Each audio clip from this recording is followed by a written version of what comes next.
Tonight, a mess. That's what one Democratic member of Congress is calling President Trump's attempt to arrange a bipartisan meeting on the shutdown today. That meeting part of Trump's strategy, which is to go after new members of the Democratic Party, vulnerable ones, and pick them off. But today it didn't work. Not one single Democrat showed up. Caitlin Collins is out front from the White House tonight. And Caitlin, okay, that was today's plan. What's the president going to do now?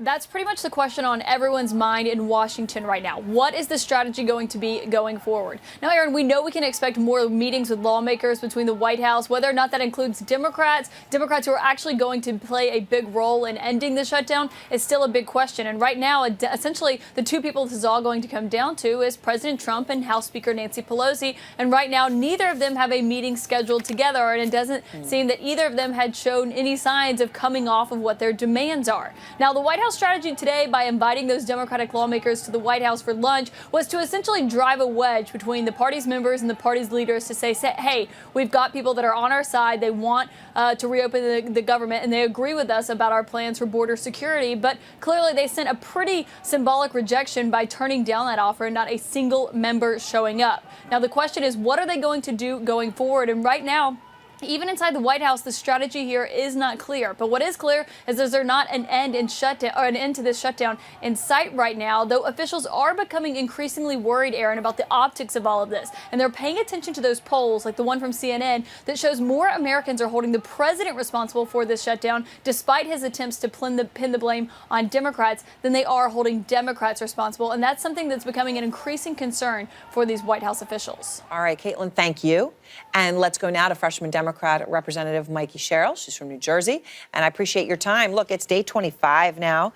Congressman, we're hearing McKay Coppins, a writer for The Atlantic, just tweeted out. I don't know if you saw this, but I wanted to read it to you. I was struck talking to people on Capitol Hill today by the general feeling that the shutdown won't end until some outside disaster occurs.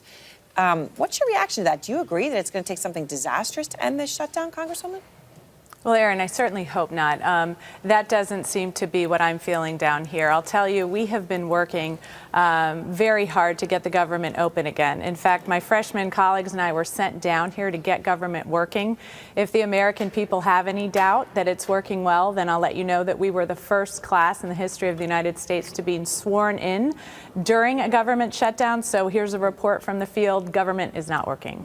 I mean, you know, what to do about it, though? I mean, should your Democratic colleagues, the ones, the president called, said, hey, come on over, should they have gone to the White House today to meet with him at least?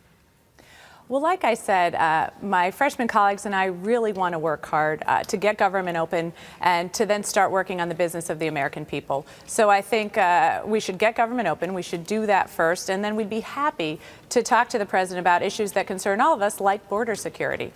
So it's, I mean, you're still on the side of open the government first, then we'll talk, and he's give me my wall, and then I'll open the government. I mean, right, there's been no movement, it doesn't seem. But he is saying, Congresswoman, that some Democrats are starting to side with him, particularly people like you.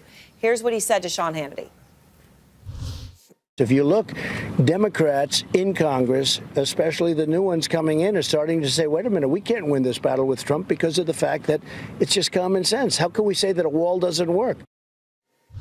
You're a new Democrat. I mean, do you accept you can't, quote, win this battle with Trump? I think the new Democrats are first and foremost on the side of the American people. And the American people want us to get government open. And so the very first bill that we passed was a bill to open government up in the House of Representatives. We've broken that bill up to try to get it passed. And then just yesterday, we passed a bill so that we could open government up for 3 weeks in order to start to negotiate border security. Right. But again, I mean, this comes down to you're saying open the government, then we'll talk. And he's saying, give me my wall, and then we'll open the government. And there we are. We're still on two polar opposite spaces. I mean, he says he does not care what you call it. Right. That's his move is like, OK, I don't care what you call it. Just give me some kind of barrier. Here's how he put it, Congresswoman.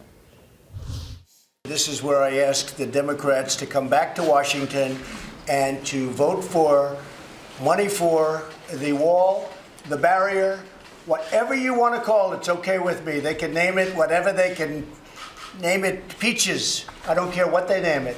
But we need money for that barrier. Okay, so what do you say? So the president has money for border security. He has $1 billion, over $1 billion he's not spent. In these bills we passed, we've just sent him another 1.6 or offered to send him another $1.6 billion for border security.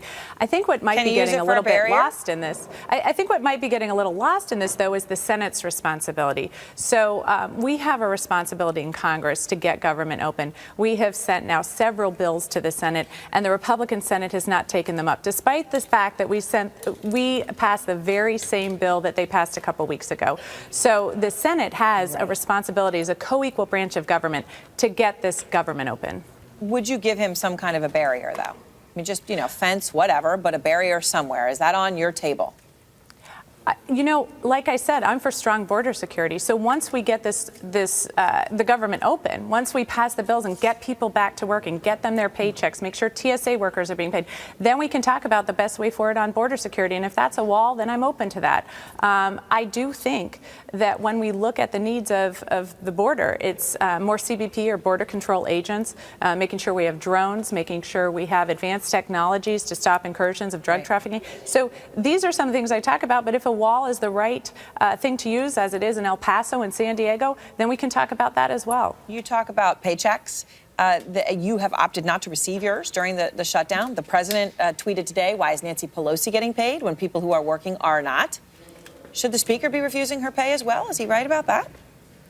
I think people in charge of this should be refusing their pay. I think whether they're in Congress or they're in the executive branch, it is our responsibility and our duty to have government open. That is why we are sent to Washington. And so I felt very strongly about this because I've certainly worked in federal government for many years and seen firsthand what a government shutdown can do to federal workers. All right. Thank you very much. Clear Thank statement. you. Thank you, Congresswoman.